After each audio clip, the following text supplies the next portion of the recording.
This message is transmitted at the request of the United States government.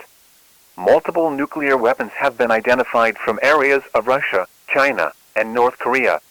Nuclear weapons are expected to arrive soon in the following states or areas: Columbus, Ohio; Los Angeles, California; Washington, District of Columbia; New York, New York; Atlanta, Georgia; Salt Lake City, Utah; Denver, Colorado; Bismarck, North Dakota; Dallas, Texas; and St. Louis, Missouri.